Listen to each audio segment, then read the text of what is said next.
A huge diorama just for a tiny figure right here seems a bit excessive. I might be overdoing things again, but it is completely necessary to photograph this figure.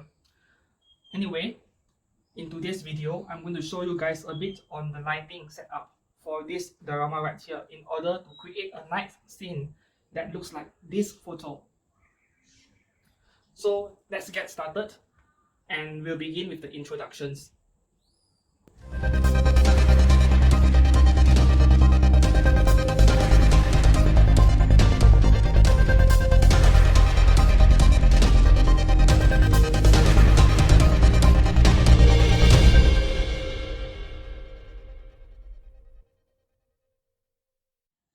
Hello everyone, I'm Steven from Garden Photography, and today we'll be taking a look at a figure of Rider Medusa from Fate Stay Night, specifically the Heaven's Feel movie. This is the box for this figurine, which is pretty large for a prize figure. And one trademark, one thing unique about this figure is that her pose itself. It is supposed to look quite dynamic and action pose where she is dashing towards an opponent with her weaponry, but in reality this figure looks rather awkward in my opinion. Her pose looks rather weird in most angles, making this figure relatively difficult to photograph. This figure also comes with supports, plastic supports. There are two stands, one for her knee and one for her hair, so that the figure does not lean over time, but naturally for photography purposes, I will have to remove them. Before we get to the technical aspects of photography, I would like to clear some things up first.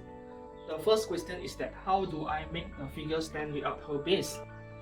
This is her base, and there are a couple of holes here for the pegs in her foot to fit inside. What I did was pretty simple.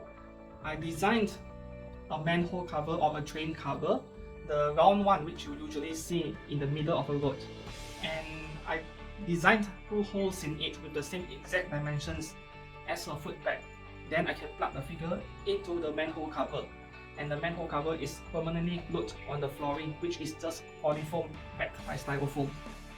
Pretty much every part you are seeing right here are mostly 3D printed on my own, and the only exceptions are the shopping cart, this tiny miniature frying pan, beer bottles, and the bucket.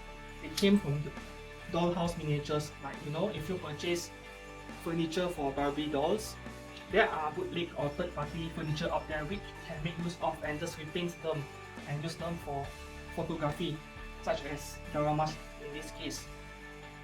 All the parts that have been 3D printed were painted by myself, and then they were glued on a PVC foam surface which is supported by a styrofoam bag. So it is not a very difficult setup to make, but yet it is rather time consuming, which explains why it takes me a lot of time to come up with new content both for my Facebook page and for YouTube, because each new project requires a long amount of time. So that is about the setup. I'm not going to discuss too much about the props because that is not our main topic. Moving on to the main dish, lighting. Specifically today, I'm going to talk about lighting modifiers. In a previous video, I believe I've discussed this topic before, but in today, there is another different type of lighting modifier I would like to highlight. This thing that I'm holding right here in my hands, it was DIY'd from merely cardboards. It has a narrow cutout in the middle, and on the front sides, there are a couple of barn doors just to shape the light further. This lighting modifier is meant to create slit lighting. Exactly as the name implies, slit lighting, it means that if you put this thing right in front of a light source, you can create a very narrow beam of light, and then you can shape it further with the barn doors so that you can restrict the area of spread of the light to hit only a certain area in the photography setup. In videography, barn doors are actually rather common when it comes to lighting. So why would you want to do that? The reason is that I'm going to create a night setup right here, and in night setup, there is a very big issue or difficulty with lighting up a subject. When it comes to creating a night setup, there are two things you need to bear in mind. The first thing is that the scene will be dark, yet most people do not like dark or underexposed photos. The second thing is that if you merely use blue light, blue and very dim light to cover everything, your entire main subject, the figure or even a person if you're photographing a portrait, will be covered in a blue color tone. The skin will look bluish and that isn't very nice. At the same time, if you use lights that are not controlled, you do not shape them properly, it will not look like a night scene, just a very colorful photo, because everything is just too bright. This is where light modifiers come in. You need to shape the light. Examples of other light modifiers: a snode, right? Some of you might have heard of this before. A snode is just a fancy term for restricting a light source with a conical object. You can just take a very long sheet of cut, and then you roll it up into a conical shape with a very small opening in front, and then you put it on the light, on the lamp, and you have a snode. It is that simple. This one right here is specifically designed for camera flashes. It has clamps to hold on the camera flash, and it has a small opening in front with a honeycomb diffuser. You can DIY it yourself actually. So snode functions the same way as this slit lighting light modifier, just that the shape of light is cylindrical. So it has a small opening, it comes out with a narrow beam of light but in a cylindrical shape. With this, you have a very narrow beam of light but larger spread from top to bottom. So you are just shaping the light to hit specific areas so that the subject, the areas you want it to be bright, such as the main subject, will be bright. And because you restricted the spread of light, the background will remain dark. And that is how you make a good night photo in a diorama like this. We do not want the main subject to be too dark so that people can appreciate the main subject. But because it is a night scene, the surroundings must be dark. So you have to restrict the spread. The next light modifier you will need in a night setup would be color gels. Right here in my hand, I have a lantern paper, the orange one, and color gels which are designed for flash photography, for camera flashes. A lantern paper is something you can get from any stationery store for a very cheap price. It's like $1 for a very huge roll, but the number of color options are quite restricted, so you have to bear in mind about that. The next thing is these color gels. Sometimes in one single pack, there will be up to 2 dozen different colors.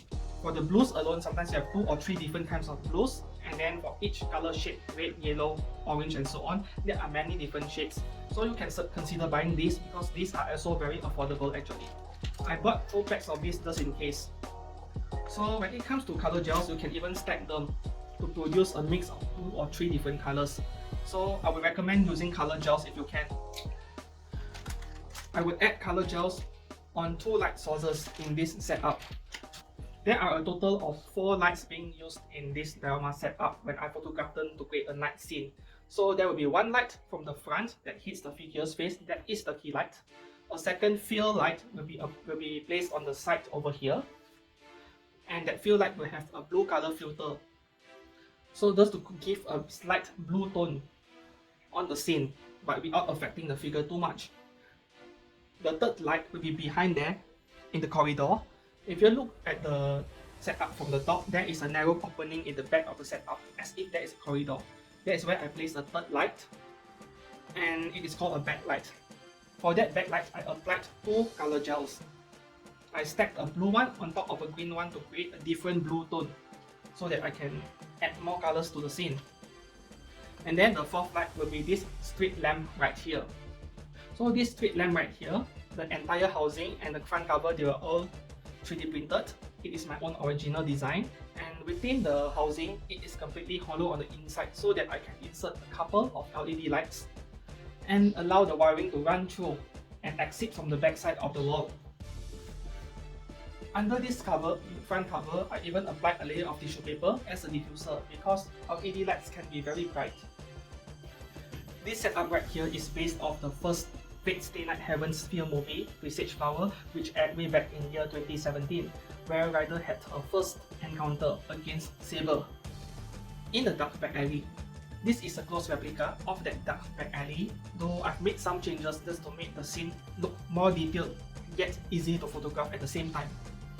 If you take a look back at the movie scene, there was a yellow-orange colored street light right in front of a red colored balcony that is connected to a flight of stairs, and that is what I made over here. But as for the surroundings, everything was extremely greenish. the walls, the lighting, even when Rider is fighting against Saber, the reflection, the flare coming off her chains were greenish in color. My personal theory for this is due to the humidity, there are moles or other greeneries growing around the surroundings and that contributed to the green color tint, because that was my personal experience when I was photographing cosplayers in an anime convention, where the photos were so greenish due to the lighting itself that they are pretty hard to correct or edit in Photoshop itself. Green color is aesthetically very unpleasing to the eye when it comes to photos, especially photos. So I wouldn't want that to happen to my photo. So in exchange, I made some changes. I introduced blue light instead, especially when there is a yellow streak light in front in the foreground. Having a cold blue color background would contrast very well, and as a result, you will have a more colorful photo. And that is about it for the lighting process, which you can see. It involves the use of a number of lighting modifiers just to obtain a very specific result I was looking for. When it comes to the editing process, as usual, the photos will go through Adobe Lightroom, which I will color grade them, adjust the colors. This is before and after color grading. I took 35 shots for this specific scene, and I will move all of them into helical focus after adjusting in Lightroom just to focus stack them, so that the entire figure will appear to be in focus despite photographing at wide apertures. At the same time, I could blur off bokeh off the background a bit so that I can draw more focus to the main subject, the figure, despite a very messy or very complicated background. After I'm done with focus stacking, there will be the third and final stage of the editing, where I will move the photo, the stacked photo, into Affinity Photo, which is also Photoshop in a way, and I will add just a bit of flare and slash effect to make the photo more appealing, and most importantly, draw focus to the main subject. One last thing would be regarding the question why I throw so many random objects into this setup. There is a shopping cart, beer bottles, a frying pan, and more objects on the ground. In the movie itself, the dark back alley is fairly clean with no rubbish anywhere because Japan is a fairly clean country. The first main reason would be I wanted the scene to appear more detailed, so I have to add objects. And the second more important reason has to do with composition. So the objects were actually not random at all. They were arranged in a specific way where it would follow the Fibonacci spiral. I'm not sure if I pronounced that correctly, Fibonacci, which is a part of the golden ratio in art and photography. So if I would circle all the objects in the ground, you will see a very specific spiral pattern, and if you superimpose the golden ratio on it, it is almost an exact match. So yeah, I guess that is about it for today's video. Hopefully you guys were able to learn a thing or two. And if you liked my video for today, please give it a like and please subscribe to this channel. Thank you very much for watching. Bye bye.